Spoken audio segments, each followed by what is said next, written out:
Yes, ibihe byiza kuri wowe ufata umwanya wawe ugakurikirana ibiganiro bya QuickTimes News. Tuguhaye ikaze cyane. Ahangaha tugiye kuba tuganira ku nkuru zitari nyinshi cyane kuko nago ziri buze kurenga ebyiri. Tugiye kuganirira ku ruzinduko nyakubahwa Perezida wa Repubulika y'u Rwanda Paul Kagame agiye kugirira muri Afrika y'Amajyepfo ndetse by'umwihariko akaba yerekeje mu gihugu cya Botswana. Turibuze kureba ese uru ruzinduko ruvuze iki ku mubano uri hagati y'ibihugu byombi, ndetse tunarebe ese ruri buze gusiga iki cyangwa niki ruri buze gufasha abaturage b'ibihugu byombi ndetse n'umubano hagati y'ibi bihugu. Turibuze no kuganira ku yindi nkuru ivuga yuko mu burasirazuba bwa Repubulika ya Demokarasi ya Congo mu gace ka Rumbishi ku munsi w'ejo bitero byagabwe na FRDC byamaze kwemezwa na AFCM 23. Turuze kureba ese niki biri buze guhindura ku bijyanye naho ibihe byari bigeze aka kanya, ndetse ku bijyanye n'intambara biri buze gusa naho bitanga iki cyangwa niki kiri buze kuba nyuma y'ibi ngibi. Itwa Pasi Govinda gwaye ikaze cyane, neka nakire Benga Oziana nawe tugiye kuba tubana. Benga Oziana, nizere kumeze neza? Meze neza cyane Pasi. Reka duhere ku nkuru ya nyakubahwa Perezida wa Repubulika y'u Rwanda Paul Kagame ugiye gukorera uruzinduko rwe muri mu majyepfo ya Afrika hariya mu gihugu cya Botswana. N'uruzinduko rugamije ibintu byinshi, ariko bavuga ko agiye kuba ajya mu gihugu cya Botswana ariko ku butumire bwa perezida w'iki gihugu cya Botswana, Perezida Duma Jedewo Boko. N'uruzinduko ruri buze gutanga uwuhe musaruro tugereranyije muri aspect ya diplomasi? Yego, duhereye nk'uko bivuze kuri diplomasi harimo mbe na mbere kwagura imbibi za diplomasi y'u Rwanda. Nicyo kiriyo wo mu maro wa mbere. Ubundi mu myaka ishize u Rwanda rwubatse izina nk'igihugu gifite diplomasi ikora kandi igamije kugera kure. Kwerekeza mu majyepfo ya Afrika si impanuka ku mukuru w'igihugu, ahubwo ni igice cy'ingamba zo kwagura ubufatanye burenze akarere rwari rusanzwe rufitemo imbaraga, cyane cyane mu muryango wa Afrika y'Iburasirazuba ndetse n'uburengerazuba. Botswana izwiho politiki ihamye n'imiyoborere iteye imbere igaragara nk'umufatanyabikorwa uhamye ku Rwanda. Uruzinduko rwanya kwa Perezida wa Repubulika y'u Rwanda Paul Kagame rushobora gushyira ishingiro ry'ubufatanye burambye mu nzego z'ingenzi zirimo ubucuruzi, ikoranabuhanga, imiyoborere ndetse n'ibindi bitandukanye. Ariko muri make icyo navuga ku bijyanye na diplomasi, uruzinduko icyo ruza kudufasha ni ukongera kwagura wa mubano mwiza wari uri hagati y'u Rwanda na Botswana, none ukaba waba mwiza kurushaho. Yego, umuntu yakongera akanibaza ese ku Rwanda ruherereye muri Afrika y'Iburasirazuba, Botswana iherereye mu mutima navuga wa Afrika y'Amajyepfo, hari ahantu ibihugu byahurira ubundi? Yego, ubundi ndareka manze ndakubwira ubundi kuguhuza Afrika y'Amajyepfo. Ubwo ndavuga ndabisanisha n'igihugu cya Botswana. Mu rwego rwa geopolitics, uruzinduko rushobora gusobanurwa nk'intambwe igamije guhuza imbaraga z'uturere dutandukanye twa Afrika. Ubu hari Afrika y'Iburasirazuba, hari Afrika y'Iburengerazuba, muri zitugiramo uburere butanu. Hano muri Afrika, hano muri Afrika y'Iburasirazuba tubarwa nk'akarere ka gatanu. U Rwanda ruhereye mu karere k'ibiyaga bigari, mu gihe Botswana iri mu mutima w'akarere ka Majyepfo gahuza ibihugu bikomeye mu bukungu no mu mutekano. Ibi bishobora gutuma habaho ikiraro gishya hagati y'akarere k'Iburasirazuba n'ak'Amajyepfo, by'umwihariko binyuze mu mikoranire n'imiryango nka South Africa Development Community cyangwa se SADC. Nubwo u Rwanda rutari mu muryango mu banyamuryango b'uyu muryango, gukorana na Botswana bishobora kufungurira amarembo mu bucuruzi no mu bya diplomasi ko n'ubundi u Rwanda rusanzwe hari ibihugu byo muri SADC harimo nka Central Africa, Tanzania n'ibindi bisanzwe bifitanye umubano mwiza n'igihugu cy'u Rwanda n'ubundi bafitanye n'imikoranire ihamye kuko turavuga ibi mu gihe umusibejo nyakubahwa perezida wa Repubulika yarari mu gihugu cya Tanzania n'undi iri muri SADC ku kijyanye ku cyo warumbajije aho bishobora guhurira hari abakunda kuvuga ngo isi yabaye nk'umudugudu kuko ubu Central Africa turakorana dufite n'ubutaka muri Central Africa ariko ntabwo ari igihugu duturanye n'ubundi ntekereza ari muri uwo mujyo ushobora gufatanya mu by'umutekano ubucuruzi bakajya ibicuruzwa biva mu Rwanda bikajya muri Botswana biva muri Botswana nabyo bikaba byaza mu Rwanda yego banavuga ko buriya ngo kubwo tuhita tubijyanana n'ibintu by'umutekano bavuga ko buriya Botswana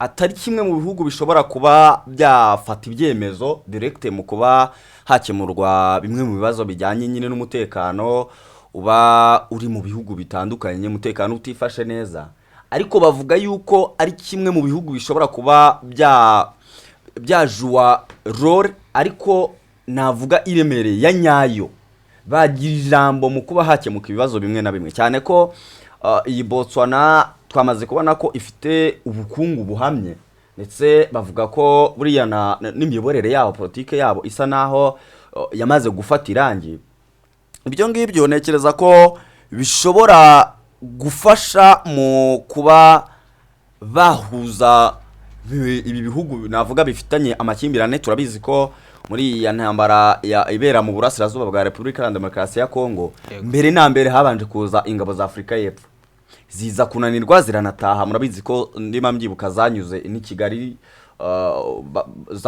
zakiriwe igoma irubavu zizi Kigali zibona kwerekeza muri Afrika y'Epfo yego Botswana rero nka kimwe mu bihugu cyamaze kwerekana yuko umutekano wacyo uhamye gishobora kuba cyafati ya mbere bamaze kubona urugero neza yuko bamwe mu bantu bizera Afrika y'Epfo ingabo zabo zarananiwe yego natwe rero niba tutashobora wenda izo ngabo za Afrika y'Epfo why not tutafati ya mbere ahubwo mu guhuza ibi bihugu pasi aho ngaho ubundi tugiye n'ubundi ku mutekano numva ariho warugiye ubundi Botswana ntabwo iri ku murongo w'imbere mu bikorwa bya gisirikare yego ariko ifite ijwi rifite agaciro mu biganiro bya diplomasi ku buryo yaza mu kibuga nk'umukinnyi mushya ucungana n'ubundi n'ibindi bihugu uruzinduko rwa nyakubahwa perezida wa Repubulika tuhita tubihuza uko nguko rushobora gufasha mu gushaka kumvikanisha neza imyanya y'u Rwanda ku bibazo by'umutekano mu karere ndetse rugafasha no kongera ubufatanye mu gukemura amakimbirane mu buryo bwa diplomasi kuko nimba ivuga gutyo u Rwanda n'ubundi mu bijyanye na diplomasi rufitemo ibibazo ko rufitanye ibibazo n'umuturanyi warwo Repubulika ya Demokarasi ya Kongo ndetse n'abarundi cyane ni ibihugu bibiri bitavugwa rumwe n'u Rwanda rero Botswana nayo kuri ryajwe ifite mu bijyanye na diplomasi ishobora kuba noneho yafasha noneho no kumvikanisha izo mande zose yego ubwo turahita tubijyana na ingingo tunayihutisha kugira ngo tunayisoze ku kijyanye n'ubukungu bavuga ko u Rwanda rwagiye gushaka direct inyungu zifatika ariko abandi bakanavuga bati buriya u Rwanda ndetse na Afrika muri rusange batangiye kwishakamo ibisubizo binyuze mu kugenda bakreya amasoko mashyashya ndibaza ibi bintu bibuze guhura bite yego ubwo nyakubahwa perezida wa Repubulika mu minsi ishize yarari hariya mu gihugu cy'Ubufaransa yavuze ko Afrika igomba kwishakamo ibisubizo ivyo ni icyambere yavuze nyakubahwa perezida wa Repubulika y'u Rwanda yasobanuye ko Afrika ubwa yari igomba kwishakamo igisubizo rero mbona izi ngendo agenda akora ndetse nandi bo muri Afrika bahimba cyangwa se bakreya amasoko mashya ivyo ngivyo biraza gufasha kuba Afrika itajya gutega amaboko ngo ujye gutegera abanyaburayi cyangwa se Amerika ibyo kandi nabyo bituma indi migabane isuzugura ibihugu byo muri Afrika kuko bihora biteza amaboko rero w'icyo yavuze ko bagomba gushaka ibisubizo bwabo kuko ubu ngubu hari nk'isoko hari n'isoko riri hagati y'uturere binyuze mu masezerano y'ubucuruzi bwa Afurika rusange ayobowe na Africa Continent Free Trade Area cyangwa se FTA. Ibyo nyine aho hose ni ahantu bashyira imbaraga muri kwa kwishakamo ibisubizo. Ubwo u Rwanda burya ni bimwe mu bihugu noneho bizi kwishakamo bya bisubizo. Arize ni igihugu gito, u Rwanda ni igihugu kitakora ku nyanja, ariko noneho kubana ndetse no kuba bagira imishinga yagutse bagirana n'ibindi bihugu bikaza gufasha u Rwanda. Yego, ubwo umuntu asoza nuko abanyarwanda bakwiye kumenya ko ruzinduko rushobora no kugira ibintu byinshi ruhindura. Bavuga ko nubwo ibisubizo bya nyabyo bizagaragara nyuma y'uruzinduko, nyine nibwo bazatubwira ibyo baganireho. Gusa biragaragara ko uru ruzinduko rufite uburemere burinze ubusanzwe, kuko ikimenyetso cy'uko u Rwanda rukomeje kwagura ijwi ryarwo ndetse mu bihugu bitandukanye, ndetse kuri uyu mugabane wa Afurika, bwo tutibagiye no hanze yarwo. Ndetse bakavuga ko na Botswana nayo ishaka gukomeza kugira uruhare rufatika mu bibazo bya Afurika. Kandi icyo umuntu yavuga nuko mu by'ukuri nyine Kigali na Gaborone bishobora kuba bari kubaka umuyoboro mushya w'imikoranire ushobora no guhindura imiterere ya geopolitique mu majyepfo ya Afurika ndetse no ku mugabane muri rusange. Ahubwo aho ngaho tutarava kuri iyi nkuru n'ubundi ruzinduko rwa nyakubahwa Perezida wa Repubulika no kwitangazo bari kubona aho ngaho muri screen zabo, ryasohowe na guverinoma ya Gabo nako ya Botswana, zivyo Gabo binjemo Gaborone. Yego, Gaborone harimo uruzinduko ruzatangira ku munsi w'ejo tariki ya 6. Ubu ku munsi w'ejo n'ubundi nk'uko itangazo ry'ibiro by'umukuru w'igihugu ya Botswana ndetse na guverinoma ya Botswana babitangaje, natwe tuzakomeza kugenda tunabibakurikiranira. Ariko iby'ingenzi bamenya ku ruzinduko rwa Perezida wa Repubulika mbere yuko rutangira byo babyumvisha cyane. Yego, ubwo twerekeze ku nkuru ivuga ku bitero byagabwe ku munsi w'ejo, bikagabwa na FRDC nk'uko byemejwe na AFC M23. Bavuga ko FRDC ku munsi w'ejo ngo yagabye ibitero karahabutaka mu mujyi wa Rumbishi. Bakavuga ko leta ya Repubulika ya Demokarasi ya Congo binyuze mu gisirikare cyabo ngo bakoresheje ubwoko bwa drone ngo bwa CH4, aho umuvugizi w'uyu mutwe wa AFC M23 Lawrence Kanyuka yabinyujije ku rukuta rwe rwa X cyangwa iyi nimwe yahoze yitwa Twitter. Navuga ko aho intambara rigeze n'ubundi hari hakirimo kutumvikana, ariko aka kanya harahinduka iki? Ni iki kibuze gukurikira ibi bitero? Ubundi mbere na mbere leta ya Kinshasa ishinjwa n'umutwe w'abarwanye ba AFC M23 ubugambanyi mu masezerano basinyanye i Montreal, aho ni mu gihugu cy'Ubusuwisi. Ni amasezerano yaragamije gutanga agahenge ku mpande zose zihanganye, ni ku gisirikare cya leta ndetse no ku mutwe w'abarwanye ba AFC M23. Anga icyo bishatse kuvuga kuri AFC M23 ikomeje kugaragaza uruhande rubi rwa leta ya Kinshasa noneho kubijyanye no kwica amasezerano. Ariko impamvu nisa iri kubibona nuko hari mu biganiro byagiye bitambuka twagiye tubaha ku bantu, ubwo twakomeje kujya tubana barabyumvishe. Umuryango CIHCR ni umuryango ushinzwe kurengera uburenganzira bwa muntu muri Repubulika ya Demokarasi ya Congo. Minsi ishize yakoze raporo ivuga ko Congo ibintu iri gukora binyuranyije n'uburenganzira bwa muntu. Umunsi ku wundi AFC M23 igenda igaragaza uburyo ari kugabwa ibitero kuri leta, bigabwa na leta ya Kinshasa mu bice noneho bituwe n'abaturage benshi. Ahangaha ni Rumbishi, Imurenge barahatera, noneho Imasisi, Ikarehe. Ibyo ngibyo mbona nyine bikomeje kugaragaza intege nke ndetse no kuba nyantege nke kwa leta ya Kinshasa iyobowe na Felix Antoine Tshisekedi, ndetse no kugaragaza ko bari ku ruhande rw'abaturage cyane AFC M23. Yego, umuntu atanagiye muri byinshi tusoza kuri iyi nkuru kibazo ngiye nibaza ko buri muntu wese abona ko ibikorwa na leta ya Kinshasa ndetse na leta nyine iyobowe na Antoine Felix Tshisekedi binyuranyije n'uburenganzira bwa muntu, ndetse hari n'igihe batera nk'ibi bitero nyine bakabigaba mu baturage biri butware n'ubuzima bw'abaturage. Imiryango mpuzamahanga ntigire ikikora,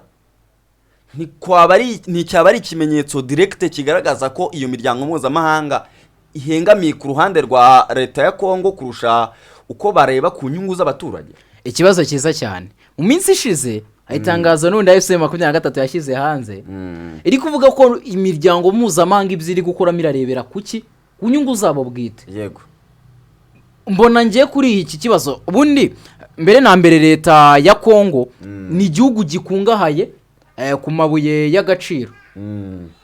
None bahise basinyana, kuko iyo gihe byabiri kuvugwa bahise basinyana amasezerano na leta zunze ubumwe za Amerika yo kugira amabuye y'agaciro, gucukura amabuye y'agaciro.